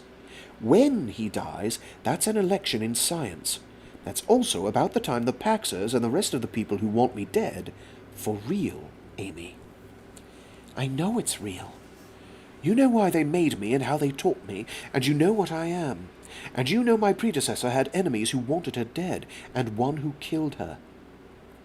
The closer I get to what she was, the more scared people get. Because I'm kind of spooky, Amy. I'm real spooky to a lot of people who weren't half as afraid of my predecessor. Are you afraid of me? Tell me the truth, Amy. Not scared of you. Not really. Spooky is a good word for it. Because you're not the age you are. And you are with us. Maddie and I have talked about it sometimes, how we sometimes just want to do something stupid, just for relief sometimes. Like sometimes... Amy rode in silence a moment, patting Bayard's shoulder. My mama gets so mad at me because I do spooky things, like she thinks I'm a kid and she worries about me, and she treats me like a kid. One time she yelled at me, Amy, I don't care what Ari Emery does or what Ari Emery says, you're my daughter. Don't you look at me like that, and don't you tell me how to bring you up. And she slapped me in the face. And I just stood there. I didn't know what to do. I couldn't hit her. I couldn't run away crying or throw things. I just stood there. So she cried. And then I cried, but not because she hit me, just because I knew I wasn't what she wanted me to be. Amy looked up at the sky. There was a glitter of tears in the sunlight. So, well, Mama's got the notion I'm going to leave when I can, and she's sorry. We had a talk about it, finally. She's the one who's scared of you. She doesn't understand me, and she thinks you're all to blame for me not having a childhood. That's what she says. You never got a chance to be a child. I don't know. I thought I had a childhood. We had a hell of a good time. Stuff Mama doesn't know. But I don't like it anymore. I'm tired of little games, Ari, you know what I mean. I'm tired of Steph Dietrich. I'm tired of fighting with Mama. I'm tired of going into classes and playing guessing games with Windy Peterson on his damn trick questions and E.T. rules and catch-use. I think Maddie's about the same. Can you work with Sam? Hell, he's got that airbrain of his. That's not nice to say, is it? I can't see what he sees in her. Don't mess him up, Amy. I won't. I'm through with all of it. You know what I want? I want exactly what you've got with Florian. No fuss, no petty spats, no jealousy. Moment I can afford it. You want to take me up on the offer, I reckon you'll be a lot more efficient with an assistant. My feeling is you'd be frustrated as hell with anything but an alpha, and there's probably only a handful of those still uncontracted. I'll give you a printout of all the numbers there are. Green Barracks is the most likely source, which means somebody more like Catlin, but still, you could fix that. Amy just stared, and blushed a little. Someday, Ari said, you'll be a winged super yourself. That's what I intend. Someday I'll run Reseune, and we're not playing just suppose now. We're dealing with long-term. I want you to have the kind of support you're going to need. I want you to have somebody capable of protecting you and of handling jobs you're too busy to do, and in your case, male and smart are two real necessities. Another female, you'd kill. Do I psych you right?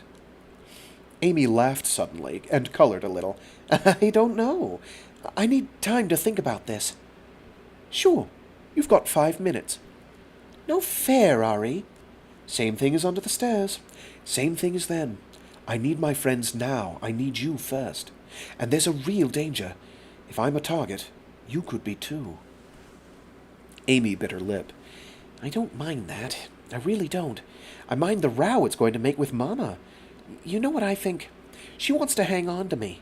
She sees you as more of an influence than she is, and she always planned me to go into ed psych. Never mind I'm better at other things. Hell, look at me. You think a PR doesn't have to figure out who's who? I know that, but your predecessor isn't around to give you looks across the breakfast table. Whose life are you going to live? Yours or hers? Amy nodded finally. Or mine or yours. I'm mine, Ari. I don't want you supporting me. If it's a real job, if it's my money, I'm fine. Deal. Deal, Amy said.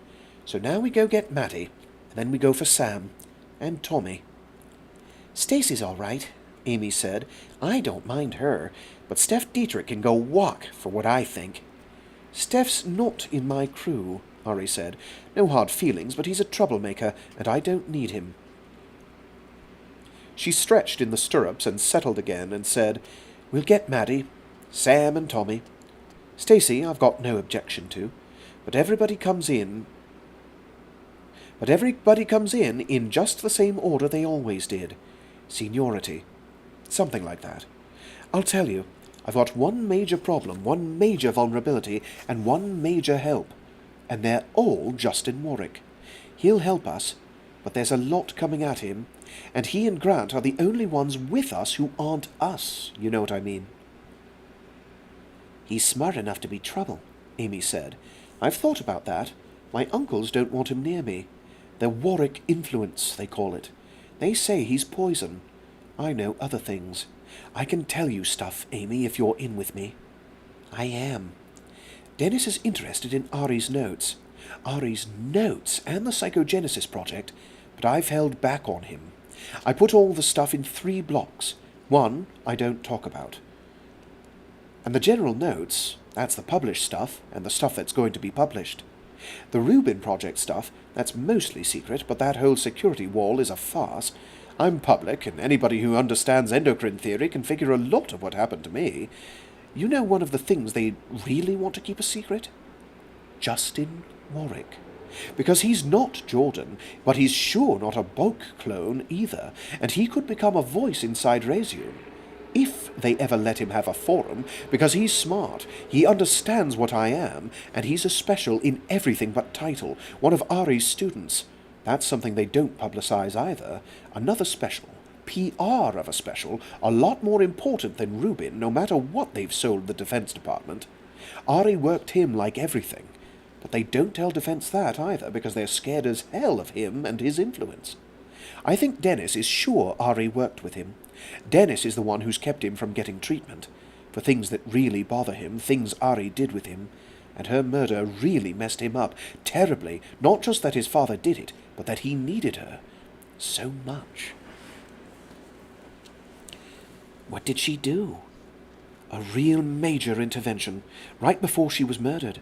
Something she never finished, something that pretty well set the pattern of Justin's life. Beyond that, it's personal to him, and I won't say, but it was rough. Like the stuff they did to you? She thought about that a moment. A lot, yes, a lot, with some differences. Jordan wanted him to be like Jordan. He wouldn't have been. Ari knew what she wanted out of that gene set, and she got it. That's the real story. She manipulated CIT deep sets with real accuracy. Amy gave her a look. Psychogenesis can go 2 ways, Ari said, just like any other kind of cloning. Either an identical or a designer job. I'm as close and identical as you're likely to get. I told Justin I wasn't my predecessor, and he said that was only a game of semantics. And I think he's right about that. There were real differences. My mama, Ollie, Dennis. He wasn't Jeffrey Carnath, not by half, thank God. A lot of different things happened. But I had Florian and Catelyn. I had no doubt the theories I was handed worked. I could feel it work. I know what put me ahead of Ari. I had to work. I was scared. I couldn't just sink into out there and survive on people taking care of me. I learned to focus down and to work real time and to think out there too. That's the real lesson. Boke's clone never came in out of the dark, never owned anything, never was anything. You know what I'd have answered to the kind of questions that poor woman got? Go to hell. And if piano playing was what I did, damn, I'd do it. And maybe I'd spit in the eye of math teachers who didn't teach me the kind of things Boke must have learned, like being in space, damn it, like living like a spacer, like knowing math is life and death. Boke's clone got dry theory. She was creative, and they gave her dry dust. They cushioned her from everything, and they couldn't understand her music. She was a lousy pianist. She couldn't transcribe worth shit. But I wonder what kind of music she heard in her head, and why she spent more and more time there. I'm not sure she did fail. Maybe the damn geniuses couldn't talk to her. Maybe their notation didn't work for her. I wonder what the whole symphony was, and whether she was playing accompaniment. Huh. She shook herself.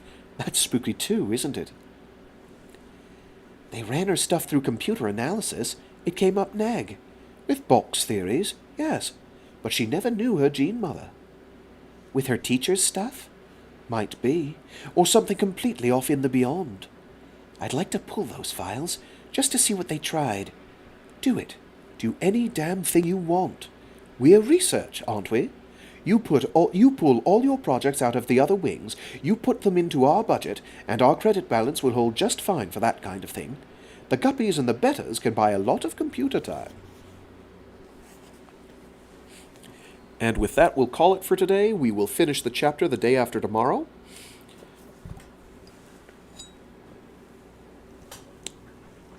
And thus we learn quite a lot, actually, about what Ari Sr. was up to. I think it is safe to say, based on the way it's written, safe implication is that Ari Sr. is many stages removed from Machiavellianism. She's like evolved Machiavellianism, in the sense, or her ability to manipulate people. So that entire sexual encounter with Justin was not only because he was a cute young thing, but much more importantly, it's not only, reliving her, her youth with Jordan from like 50 years prior or something. But she's also like, I've planned this out for a long time. I'm going to make him different than Jordan. And so she has an encounter of that sort with Justin at about the same age Jordan was when it would have happened. And so you can kind of see the parallels is, she's setting him up to be something else. To be actually kind of similar to Jordan, but not, with very specific differences. So pretty fascinating stuff.